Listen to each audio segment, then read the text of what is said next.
The sky above New Mexico was unnaturally quiet. Dr. Elaine Carter stood alone on the observatory's balcony, her coffee long cold in her hand. Beneath her, a quiet buzz from the control room filtered upward, where analysts murmured and instruments hummed. Her eyes, sharp behind rectangular glasses, remained fixed on a sliver of light that had just appeared on the edge of Earth's orbit. It pulsed once like a breath, then remained steady, a shape, not a star. It was 3:12 a.m. local time when Earth stopped being alone. Inside, Lieutenant Reggie Brooks leaned against the doorway, arms crossed, uniform crisply pressed. His presence, a direct order from the Defense Council, had been met with resistance. Elaine didn't like interruptions, especially not armed ones, but he had quickly proved himself useful. He didn't ask stupid questions, didn't try to explain astrophysics to physicists, and had a dry wit that helped blunt the unease no one would admit to feeling. "What do you see?" he asked quietly. Elaine glanced at him, then back at the screen. Not a meteor. It decelerated. He walked to the console, eyes narrowing. "And it's not responding to hails?" "Nope." "So alien?" "Very." Downstairs, the main floor of the observatory buzzed louder now. Screens blinked in unison, and every international line on the comms board was active. The United Nations, NASA, the European Space Agency, and 3 spacefaring billionaires were all trying to call at once. For the first time in history, everyone wanted the same answer at the same time. What is it? At precisely 3:33 a.m., the object in orbit broadcast a signal. It wasn't language in the conventional sense. It was symphonic, texture with synthetic harmonies and impossible vocal ranges. It translated itself mid-broadcast, the musical phrases resolving into a spoken statement that echoed in 100 tongues across Earth's digital infrastructure. "Citizens of the Solar Third, your world has been selected for incorporation into the Galactic Empire. Do not resist.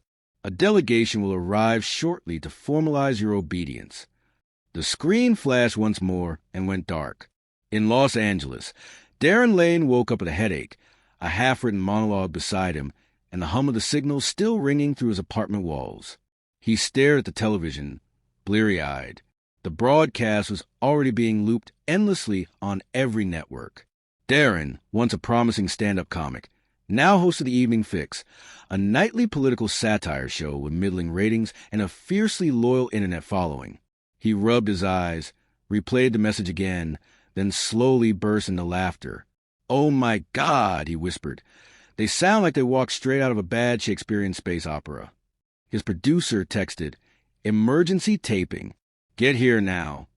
Across Earth, reactions varied wildly. The Chinese premier called for calm.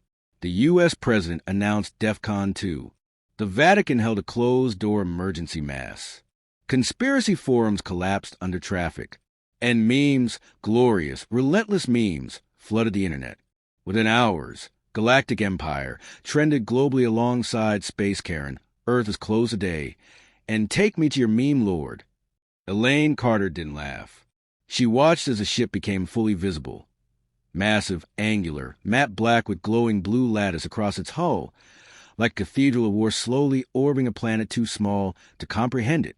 Satellite data confirmed its size.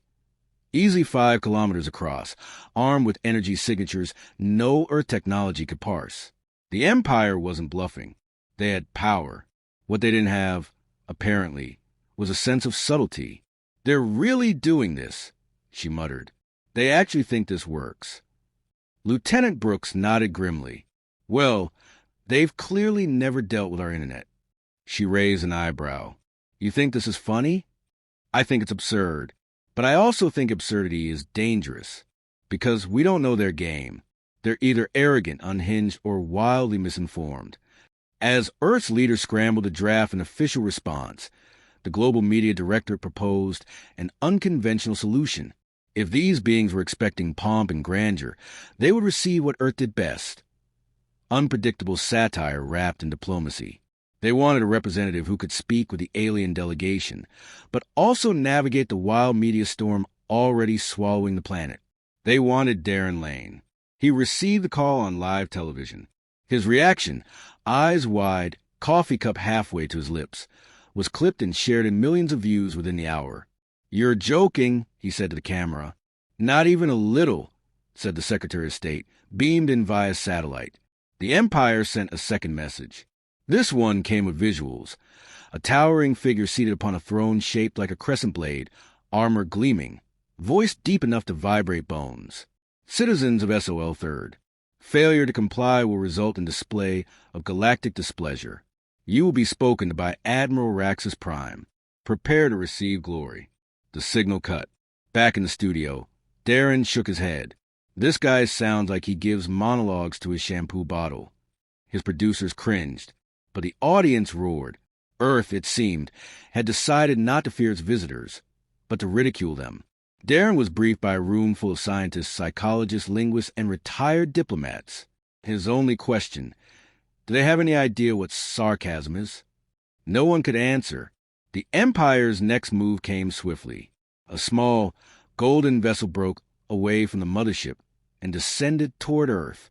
Its landing, scheduled in Geneva, was coordinated with eerie precision. World leaders gathered, flanked by armored escorts and trembling translators. The door opened with theatrical flair. Out stepped beings tall and robed, their faces obscured by masks shaped like stylized skulls. They walked as if gravity were beneath them, their steps too light, too rehearsed. The lead figure raised a hand, 2 fingers and thumb, and spoke. "We are the heralds of unity.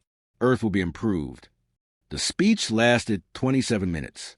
It included 6 metaphors about destiny, forewarnings about the burden of freedom, and repeated references to something called a supreme radiance.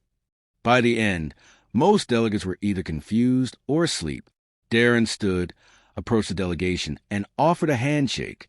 "Hey, Darren Lane, Earth's, I guess, cultural ambassador." The lead herald didn't take the hand. Instead, he bowed stiffly. "You are the humor czar." Darren blinked. "Excuse me?" "The planetary emitter called you thus. You are philosopher and speaker of laughter." He looked at the interpreter. "What exactly did they watch?" The interpreter whispered, "Your show. All of it. On loop." Darren turned pale. Oh no, but it was too late. The image had formed. The Empire now believed they were negotiating with Earth's High Lord of Humor. A day later, the mothership blinked into view above the United Nations building. The Emperor himself appeared, projected in golden light, 10 meters tall, voice booming. "You have mocked the stars, humor czar. We do not understand your tone. It is either praise or war." Darren stepped forward, live on every channel on Earth. A silence stretched across the globe, thick with implication. Darren looked at the camera and said, "Tune in tomorrow. I think we're just getting started." And somewhere in orbit, 5 kilometers of aliens still watched and listened, unsure if it was being challenged or entertained. The United Nations Emergency Summit smelled like expensive fear. Dozens of heads of state sat in silence while Darren Lane scrolled through his notes, adjusting his collar, as if it were strangling him. He was surrounded by politicians in tailored suits, translators whispering into earpieces, and generals clutching folders that no longer meant anything. His podium had been polished to a sheen. Cameras hovered in silent anticipation. "I'm not a diplomat," he began, eyes scanning the room, "and I didn't ask to be the planet's punchline. But apparently, the Galactic Empire thinks I am Earth's most influential thinker because I once made a fart joke during a State of the Union rebuttal." The room did not laugh. That somehow made it funnier. Darren continued, "They've sent emissaries who speak like rejected Shakespeare villains. They claim we're now part of something called the Eternal Ascendancy. And yet, they clearly don't understand us. They watch my show. They studied our media. They think sarcasm is a ritual. They think memes are propaganda." He raised a finger, half in warning, half in bewildered awe. "They think our humor is a weapon." Silence stretched for a beat too long. Then a diplomat from Brazil nodded slowly. "So let's use it." The world, in its confusion and fear, chose to double down. Earth responded to the Empire's heavy-handed proclamations not with resistance nor submission, but with satire. Every late-night show lit up with galactic-themed segments. Comedians in every language mock the Empire's architecture, its titles, its pomp. TikTok influencers created dance challenges using audio from the Imperial broadcasts. A viral skit reimagined the Empire as an overbearing HOA board president who hated Earth's landscaping. And at the center of it all, Darren Lane. The second diplomatic transmission from the Empire came at dawn, a glowing orb descending onto the White House lawn. Uninvited but untouchable. From it emerged a being covered in iridescent plates of armor, eyes like burning quartz. This was Commander Varlon, chief enunciator of the Imperial dialogue. His voice did not carry. It thundered. Your words are ambiguous. Your symbols are irrational. Your roasts have no culinary application. Explain yourself. Darren, flanked by two advisors and a translator who had already given up on accuracy, stepped forward. We use humor to process threat, reduce fear, and maintain collective sanity. Varlon squinted. You conceal aggression in nonsense. That's not untrue, Darren admitted. But mostly we just think you're kind of hilarious. The commander stared for a long moment. You are chaos without intention. Behind him, one of the Imperial aides, a thinner, almost serpentine creature, whispered something in a hushed, metallic tone.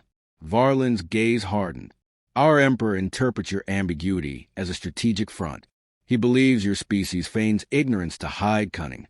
Your Emperor is overthinking this. There is no such thing. Within hours, the Empire broadcasts a statement across the solar system.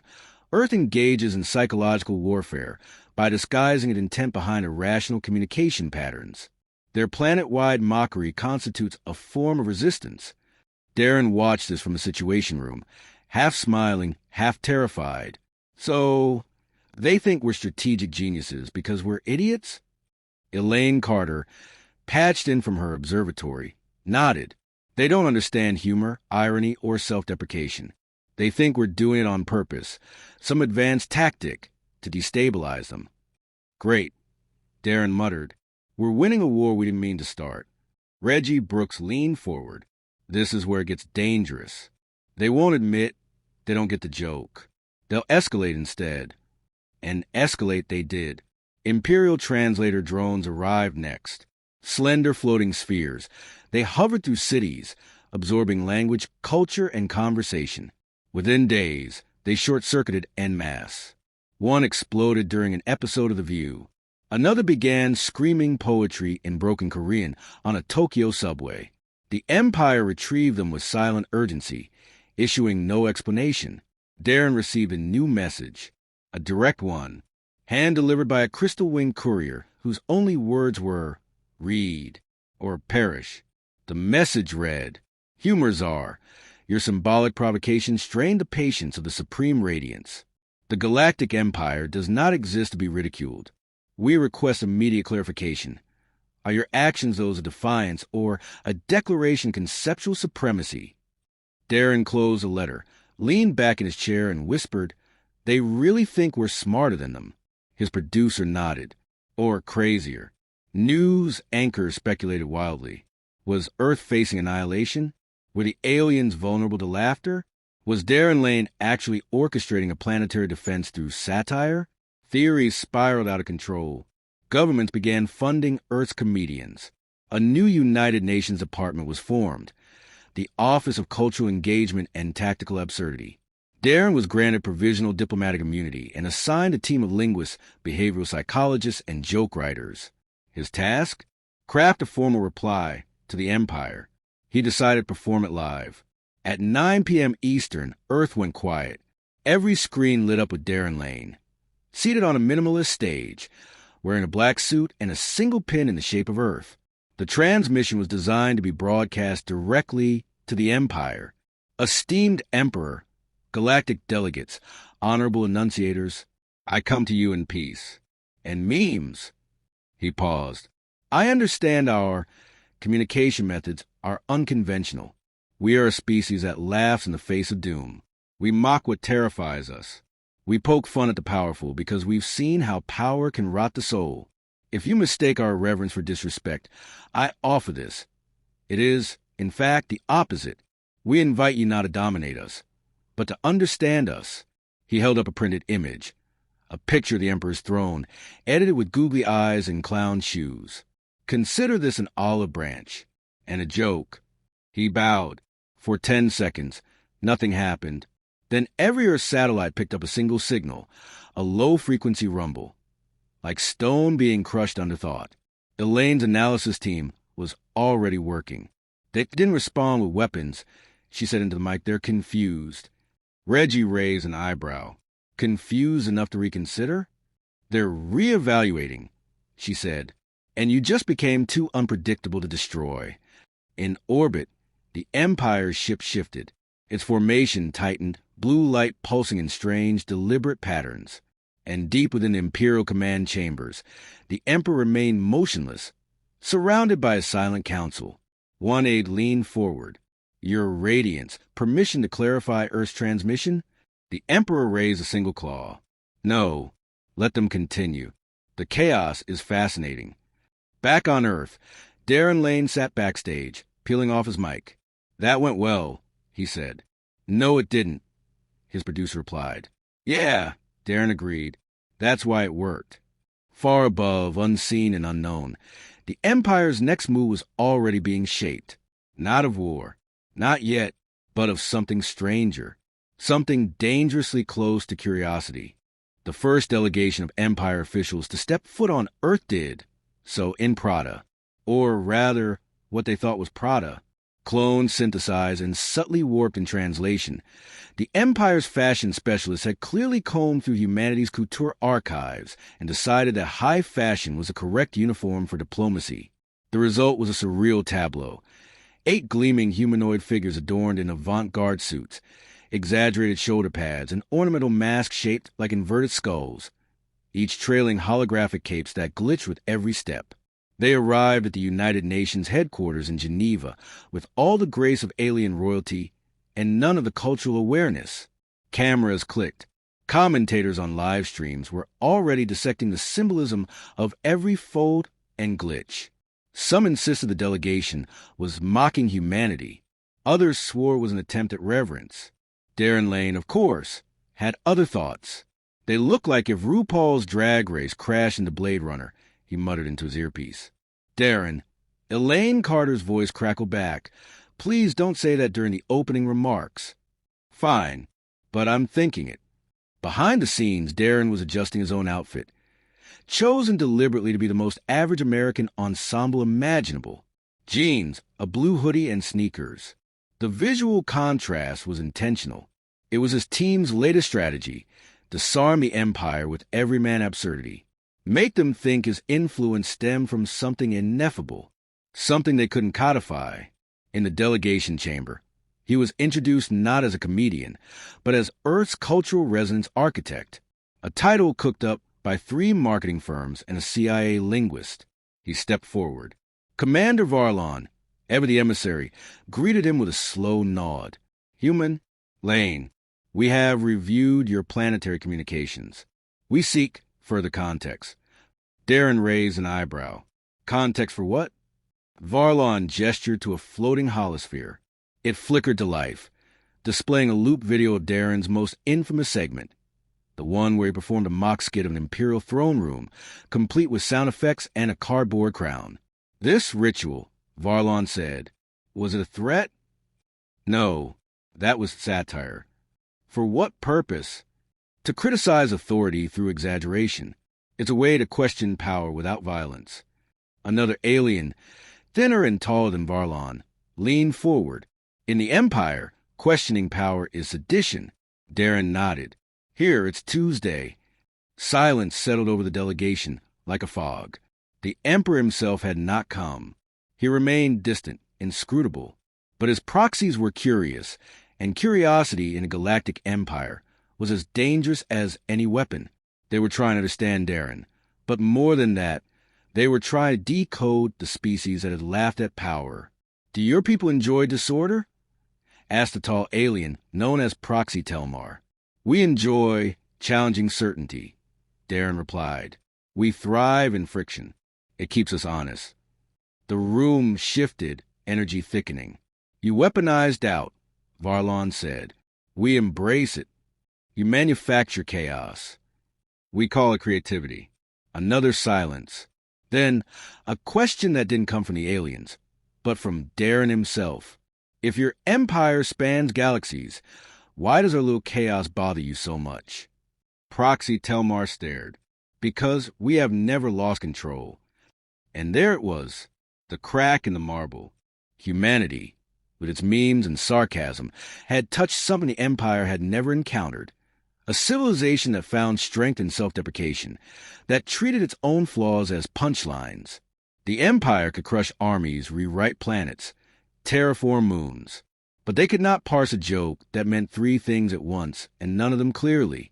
Later, behind closed doors, Darren met with his team. They're afraid of collapse by contamination, Elaine said, reading through intercepted Empire subchannel chatter. They think if their citizens see how we function, how we mock function, they'll question everything. Then maybe with contagion, Reggie offered, arms crossed. We're not a threat because we're strong. We're a threat because we're ungovernable. Or, Darren said slowly, because we're free in a way they've forgotten how to be. The Empire's next move wasn't war. It was invitation. Darren was summoned aboard the Vigilant Eternum, the Empire's flagship. The craft loomed over Earth like a city-sized dagger, its surface studded with sensors and emitter vanes. It wasn't docking, it was evaluating. He stepped aboard with a translator, 3 advisors, and a medkit, just in case. The walls of the ship pulsed with soft light, the color of thought. Imperial attendants bowed in eerie synchronization, guiding the Earth team to a chamber designed to mimic Earth's own architecture. Except every detail was subtly off. The furniture too perfect. The angles just a little too rigid. It was clear the Empire had studied human design, but hadn't felt it. Then came the experiment. You will dine with the Imperial Thought Choir, Varlon announced. They will assess your cultural resonance. Darren blinked. Your what? Moments later, he found himself seated at a massive circular table, surrounded by beings that hummed in harmonic frequencies, speaking in patterns more music than speech. They asked no questions aloud. Instead, they showed him visions, memories from Earth, distorted and reassembled like collage art. Churchill rapping. Cleopatra doing stand-up. Martin Luther King Jr. as a meme. Is this how you see us?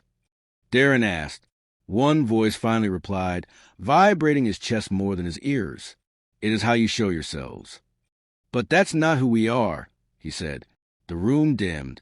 Then show us. He didn't have a plan. He didn't even have a script.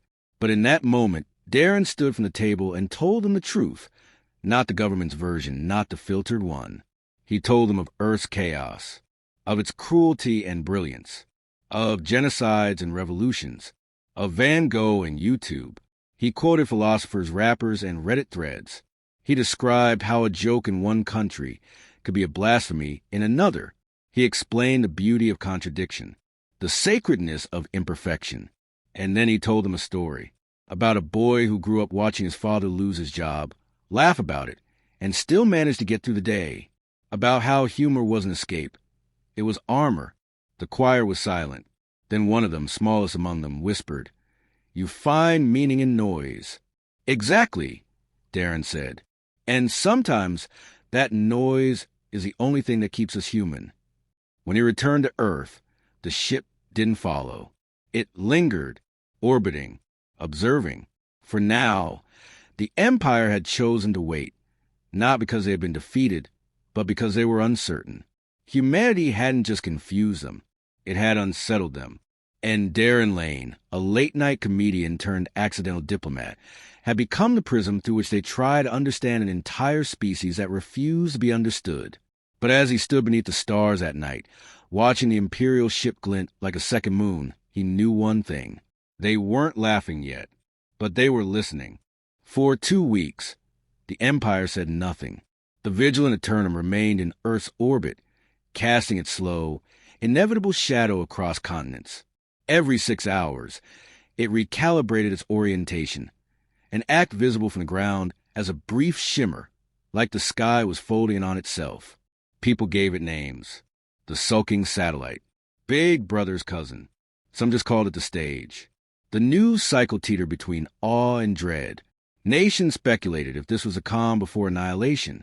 Every anomaly, every power outage, every hiccup in weather satellites was blamed on Imperial interference. Yet the ship never moved closer, never sent another emissary, never fired a shot. The world waited. And Darren Lane couldn't sleep in his Manhattan apartment turned bunker, cluttered with monitors and message boards. He paced barefoot across a carpet of open notebooks and coffee cups. His team had dispersed. Most had returned to governmental agencies or think tanks. Only Elaine Carter still checked in, sometimes from observatories, sometimes from undisclosed bunkers in Utah. Reggie was gone, vanished into classified projects, so deep no one even whispered their names. Darren felt their absence in every silence. "They're studying us," he muttered to the blinking cursor of his terminal. Or maybe they were letting Earth study itself. Then came the transmission. No preamble, no visual, just an encrypted data burst that bypassed Earth satellites entirely and arrived directly at Darren's private terminal. It wasn't text. It was an audio file, a voice, synthetic, measured, slightly off, not a member of the Empire's previous delegation. Someone, something else. "You are invited." That was it. 2 words. The coordinates that followed pointed not to space, but to Earth, a remote plateau in Mongolia, untouched by infrastructure, and hours from any major settlement. 2 days later, Darren arrived by military escort. The sky was bruised purple with sunset. Winds blew dust like whispers over the stone. There was nothing, no ship, no emissaries, just rock and wind. Then the ground shifted. A circle of terrain sank silently, revealing a chamber embedded deep in the earth, camouflaged so flawlessly it seemed to have been grown rather than built. The entrance was a seamless fold in the stone, parting like breath. No guards, no threats. Darren stepped in. The chamber below was unlike the other Imperial spaces he'd visited. It wasn't pristine or overly structured. It felt experimental. Walls pulsed with a fluid shimmer. Surfaces reconfigured as he passed. Screens formed from air itself, displaying not data but moments. Video fragments from Earth, looping scenes from history and chaos, wars, dances, births, political rallies, reality shows. A figure emerged from the wall. Not Varlon, not Telmar. It looked human, but not quite. Female form, dark-eyed, skin like polished clay. Perfect symmetry. Movements too fluid to be natural. "I am Adjudicator Kira," she said, her voice neither warm nor cold. "I speak for the Threshold Mind." Darren blinked. "Is that a fancy way of saying you're in charge?" "No. I am what the Empire becomes, when it does not know what to do." That gave him pause. "You're their crisis mode?" "I am their decision-making in paradox. And you, Darren Lane, are paradox. Because I tell jokes. Because you lead without asking to. You destabilize with joy. You threaten without weapon." She gestured, and the air behind her lit up. It was a holographic simulation. Earth, seen from orbit, overlaid with countless threads, cultural, social, emotional. Streams of information formed patterns, fluctuations of thought and communication. "This is your world signal," she said. "Noise, as you call it. We mapped it. It does not stabilize. It adapts. It contradicts itself. It resists integration." Darren stepped forward. "And that scares you?" "No. It fascinates us. We have assimilated thousands of civilizations. Each offered stability, order, progression. None offered resistance without malice." "You mean comedy?" "I mean your method of rebellion. You dilute tyranny with ridicule. You disarm with absurdity. In the Empire, dissent is an infection. On Earth, it is currency." He smiled. "So now what? You beam up our stand-up comedians? Appoint Jon Stewart to Galactic Council?" Kira didn't smile, but her tone shifted. "Now we decide if your world is the beginning of something dangerous or something divine." Her words hit like cold water. "You still might erase us. If we cannot categorize you, yes." Darren's chest tightened. "But you're still talking to me." Because we do not yet understand why your existence feels necessary. He swallowed. Maybe because we remind you that power doesn't have to mean silence. That questions don't always need answers. That the unknown isn't your enemy. Kira studied him. You describe uncertainty as virtue. It's how we grow. She turned. The chamber around them darkened, flickering with images of Earth. Floods and music, war and poetry, protest and laughter. Then the images vanished. You will return, she said. We will continue observation. No final judgment? For now, your species is a live question. And me? You are its punctuation. When Darren emerged back onto the plateau, dawn had broken, the structure behind him sealed, vanishing into stone again. No one else had seen it. He didn't give a press conference. No statement. Just returned to his apartment, slept for the first time in days, and waited.